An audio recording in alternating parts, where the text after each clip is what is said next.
Item ಯಾವುದೇ ಇರಲಿ try ಮಾಡಿ ಆಚಿ ಚಿಕನ್ ಮಸಾಲಾ. ಕಲಬುರಗಿಯ ವಾಡಿ ಪಟ್ಟಣದಲ್ಲಿ ಭೀಕರ ಕೊಲೆಯಾಗಿದೆ. ಹಾಡ ಹಗಲೇ ಗುಂಡು ಹಾರಿಸಿ ಕೊಚ್ಚಿ ಕಗ್ಗೊಲೆಯನ್ನ ಮಾಡಲಾಗಿದೆ. ವಾಡಿ ಪಟ್ಟಣದ ಬಲರಾಮ್ ಚೌಕ್ ಬಳಿ ಈ ಒಂದು ಘಟನೆ ನಡೆದಿದೆ. ಕಲಬುರಗಿಯ ವಾಡಿ ಪಟ್ಟಣದಲ್ಲಿ ಭೀಕರ ಕೊಲೆಯಾಗಿದೆ. ಹಾಡ ಹಗಲೇ ಗುಂಡು ಹಾರಿಸಿ ಕೊಚ್ಚಿ ಬರ್ಬರವಾಗಿ ಕೊಲೆ ಮಾಡಲಾಗಿದೆ. ವಾಡಿ ಪಟ್ಟಣದ ಬಲರಾಮ್ ಚೌಕ್ ಬಳಿ ಈ ಒಂದು ಘಟನೆ ನಡೆದಿದೆ. ಬಾಯ್ ಗ್ರೂಪ್ನ ಮುಖಂಡ 42 ವರ್ಷದ ಇರ್ಫಾನ್ ಕೊಲೆಯಾದ ವ್ಯಕ್ತಿ. ಈತ ಲಾರಿ ಮಾಲೀಕ ಹಾಗೆ ಟ್ರಾನ್ಸ್ಪೋರ್ಟ್ ವ್ಯವಹಾರವನ್ನ ನಡೆಸ್ತಾ ಇದ್ರು. ಅವರ ಫೋಟೋವನ್ನ ಕೂಡ ನೀವು ನೋಡ್ತಾ ಇದ್ದೀರಾ. ಬೈಕ್ನಲ್ಲಿ ಹೋಗಬೇಕಾದ್ರೆ ಫೈರಿಂಗ್ ಮಾಡಲಾಯಿತು. ಹಾಗೆ ಆಯುಧಗಳಿಂದ ಕೊಚ್ಚಿ ಬರ್ಬರವಾಗಿ ಇವರ ಹತ್ಯೆಯನ್ನ ಮಾಡಲಾಗಿದೆ. ಕಾರಿನಲ್ಲಿ ಬಂದಿದ್ದ ದುಷ್ಕರ್ಮಿಗಳು ಕೊಲೆ ಮಾಡಿ ಹೋಗಿದ್ದಾರೆ. 2 ಸುತ್ತು ಗುಂಡು ಹಾರಿಸಿ ತದನಂತರದಲ್ಲಿ ಲಾಂಗ್ನಿಂದ ಕೊಚ್ಚಿ ಕೊಲೆ ಮಾಡಲಾಗಿದೆ. ನಡು ರಸ್ತೆಯಲ್ಲೇ ಈ ರೀತಿ ಭೀಕರವಾಗಿ ಅವರನ್ನ ಕೊಲೆ ಮಾಡಲಾಗಿದೆ. ಹಳೆಯ ವೈಷಮ್ಯದಿಂದ ಇರ್ಫಾನ್ ಕೊಲೆಯಾಗಿದೆ ಎನ್ನುವಂತಹ ಅನುಮಾನಗಳು ಮೇಲ್ನೋಟಕ್ಕೆ ವ್ಯಕ್ತವಾಗ್ತಾ ಇದೆ. ಸ್ಥಳಕ್ಕೆ ವಾಡಿ ಠಾಣೆ ಪೊಲೀಸರು ಭೇಟಿಯನ್ನು ನೀಡಿ ಪರಿಶೀಲನೆ ಕೂಡ ನಡೆಸಿದ್ದಾರೆ.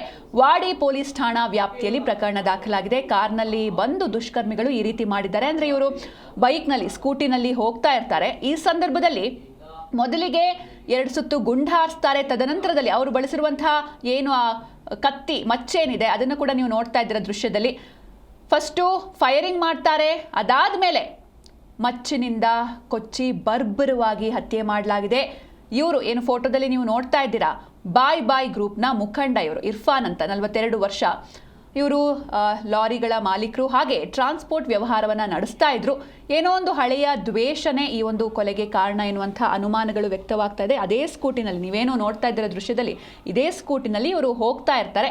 ಈ ಸಂದರ್ಭದಲ್ಲಿ ಮೊದಲು ಫೈರಿಂಗ್ ಮಾಡ್ತಾರೆ. ಕಾರ್ನಲ್ಲಿ ಬರ್ತಾರೆ ದುಷ್ಕರ್ಮಿಗಳು, ಫೈರಿಂಗ್ ಮಾಡ್ತಾರೆ. ತದನಂತರದಲ್ಲಿ ಮಚ್ಚಿನಿಂದ ಕೊಚ್ಚಿ ಬರ್ಬರವಾಗಿ ಹತ್ಯೆ ಮಾಡಲಾಗಿದೆ. ಕಲಬುರಗಿಯ ವಾಡಿ ಪಟ್ಟಣದಲ್ಲಿ ಭೀಕರ ಕೊಲೆ ನಡೆದಿದೆ. ವಾಡಿ ಪಟ್ಟಣದ ಬಲರಾಮ್ ಚೌಕ್ ಬಳಿ ಈ ಒಂದು ಘಟನೆಯಾಗಿದೆ. ಹಾಡ ಹಗಲೇ ಗುಂಡು ಹಾರಿಸಿ ಕೊಚ್ಚಿ ಕಗ್ಗೊಲೆಯನ್ನ ಮಾಡಲಾಗಿದೆ. ಯಾಕೆ ಈ ರೀತಿ ಮಾಡಿದ್ರು ಅಥವಾ ಯಾರು ಈ ರೀತಿ ಮಾಡಿದ್ರು, ಆರೋಪಿಗಳು ಯಾರು ಅನ್ನೋದು ಇನ್ನಷ್ಟೇ ಗೊತ್ತಾಗಬೇಕಾಗಿದೆ. ಈ ಬಗ್ಗೆ ಹೆಚ್ಚಿನ ಮಾಹಿತಿಯನ್ನು ನೀಡ್ತಾರೆ ನಮ್ಮ ಪ್ರತಿನಿಧಿ ಭೀಮಪ್ಪ. ಇನ್ನು ಯಾವ ಕಾರಣಕ್ಕೆ ಈ ರೀತಿ ಕೊಲೆ ಆಯಿತು, ಆರೋಪಿಗಳು ಸಿಕ್ಕಿದ್ರಾ ಹೇಗೆ ಅಂತ? ಹೌದು ಸಿಂಚನ, ಏನಂದ್ರೆ ಚಿತ್ತಾಪುರ ತಾಲೂಕಿನ ವಾಡಿ ಪಟ್ಟಣದಲ್ಲಿ ಇರ್ಫಾನ್ ಎಂಬ ವ್ಯಕ್ತಿಯನ್ನ ಮೊದಲು ಗುಂಡಿಟ್ಟು ಆನಂತರ ಮಚ್ಚಿನಿಂದ ಬರ್ಬರವಾಗಿ ಕೊಲೆ ಮಾಡಿರ್ತಕ್ಕಂಥ ಘಟನೆ ನಡೆದಿರ್ತಕ್ಕಂಥದ್ದು. ಇರ್ಫಾನ್ ಬಾಯ್ ಗ್ರೂಪ್ನ ಮುಖಂಡನಾಗಿದ್ದ.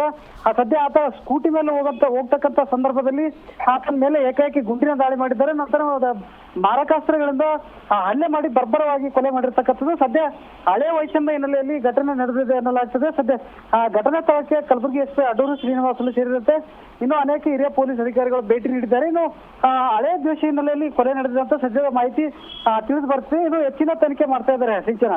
ಇನ್ನು ಈತನ ಹಿನ್ನೆಲೆ ಏನು ಅಂತ ಏನಾದ್ರೂ ಗೊತ್ತಾಗಿದ್ಯಾ? ಮಾಡ್ಕೊಂಡಿದ್ರು ಇವರು, ಏನು ಎತ್ತ ಅಂತ? ಹೌದು ಸಿಂಚನ, ವಾಡಿಯಲ್ಲಿ ಈತ ಲಾರಿಗಳ ಮಾಲೀಕನಾಗಿದ್ದ. ಟ್ರಾನ್ಸ್ಪೋರ್ಟ್ ದಂಧೆ ಮಾಡ್ತಿದ್ದಂತ ಸದ್ಯದ ಮಾಹಿತಿ ತಿಳಿದು ಬರ್ತಾ ಇದೆ. ಹಳೆ ವೈಷಮ್ಯ ಹಿನ್ನೆಲೆಯಲ್ಲಿ ಕೊಲೆ ನಡೆದಿರ್ತಕ್ಕಂಥದ್ದು. ಕಾರಿನಲ್ಲಿ ಬಂದಿರತಕ್ಕಂಥ ದುಷ್ಕರ್ಮಿಗಳು ಮೊದಲು 2 ಸುತ್ತು ಗುಂಡಿನ ದಾಳಿ ಮಾಡಿದ್ದಾರೆ. ಅದಾದ ನಂತರ ಮಾರಕಾಸ್ತ್ರಗಳಿಂದ ಬರ್ಬರವಾಗಿ ಕೊಲೆ ಮಾಡಿ ಪರಾರಿಯಾಗಿದ್ದಾರೆ. ಸದ್ಯ ಎಲ್ಲ ತನಿಖೆ ಮಾಡ್ತಿದ್ದಾರೆ. ಬಂಧನಕ್ಕೂ ಕೂಡ ಜಾಲ ಬೀಸಿದ್ದಾರೆ ಅಂತ ಹೇಳ್ಬೋದು. ವಾಡಿ ಪೊಲೀಸ್ ಠಾಣೆಯಲ್ಲಿ ಈ ಕುರಿತು ಪ್ರಕರಣ ಕೂಡ ದಾಖಲಾಗಿದೆ ಸಿಂಚನ. ಓಕೆ, ಥ್ಯಾಂಕ್ ಯು ಭೀಮಪ್ಪ ನಿಮ್ಮೆಲ್ಲ ಡೀಟೇಲ್ಸ್ಗಾಗಿ.